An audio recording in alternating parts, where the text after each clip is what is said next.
नमस्कार, जिज्ञासु मनो। मैं पिप हूँ और आज मेरी कार्यशाला किसी असाधारण जगह पर आ पहुंची है। इस अंतहीन सुनहरे रेगिस्तानी रेत के नीचे मानव इतिहास के सबसे बड़े रहस्यों में से एक छुपा है, कांच का रहस्य। इस रेत को देखो, रेगिस्तानी रेत, लेकिन अगर सही से तैयार हो तो ये पारदर्शी, मजबूत और उपयोगी बन जाती है। हम कांच की बात कर रहे हैं और हम इसकी शुरुआत तक वापस जा रहे हैं ताकि जान सकें कि इसे वास्तव में कैसे बनाया जाता है। यहाँ है पहली हैरानी की बात। कांच का आविष्कार इंसानों ने नहीं किया था, प्रकृति ने किया था। जब बिजली बहुत तेज गर्मी के साथ रेत पर गिरती है तो वह पिघलकर प्राकृतिक कांच बन जाती है, जिसे फुलगुराइट कहते हैं।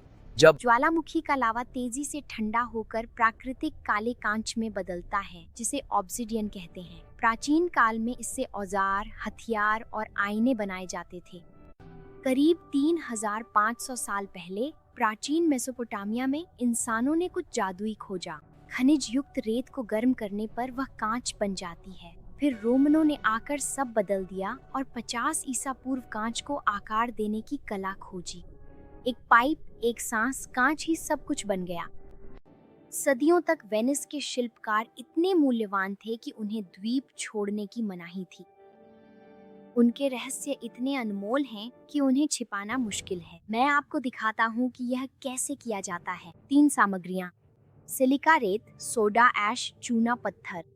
कांच बनाने के लिए बस इतना ही चाहिए होता है। इन सामग्री 1700 डीजीसी तक गर्म की जाती है, जो कुछ तारों से भी अधिक है। भट्टी में सब पिघलकर चमकते तरल में बदल जाता है, जिसे पिघला कांच कहते हैं। पिघले हुए कांच को तरल टिन के पात्र पर डाला जाता है। क्योंकि कांच टिन से हल्का होता है, इसलिए यह सतह पर बिल्कुल सपाट तैरता है। इसका आविष्कार 1959 में ही हुआ था। बहुत जल्दी ठंडा करने पर यह टूट जाता है, इसलिए कांच एक शीतलन सुरंग से धीरे धीरे गुजरता है, पूरी तरह से नियंत्रित। कांच एकदम सही रिबन के रूप में बाहर आता है। हीरे के कटर इसे शीट्स में तोड़ते हैं, जो मिलीमीटर के अंश तक सटीक होती हैं। सपाट कांच तो बस शुरुआत है। सीसा मिलाने पर चमकदार क्रिस्टल मिलता है। बोरॉन जोड़कर आप लैब और कुकिंग के लिए हीट रेसिस्टेंट कांच बना सकते हैं। मास्टर कांच फूंकने वाले आज भी हाथ से काम करते हैं। हर टुकड़ा फूंका और आकार दिया जाता है, पूरी तरह से अनोखा।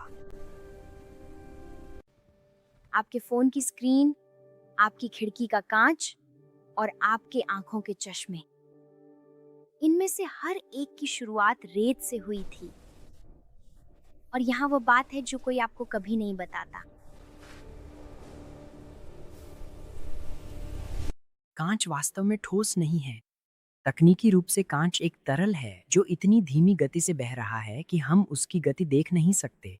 कैथेड्रल की खिड़कियां इसका प्रमाण है। मध्यकालीन कैथेड्रल की खिड़कियां सैकड़ों वर्षों से धीरे धीरे नीचे की ओर बह रही हैं। क्या यह हैरान करने वाली बात नहीं है? कार्यशाला में गुनगुनाहट है। कहीं न कहीं कुछ नया इंतजार कर रहा है। जिज्ञासा बनाए रखें, खोजते रहें और सवाल पूछते रहें। ये कैसे होता है?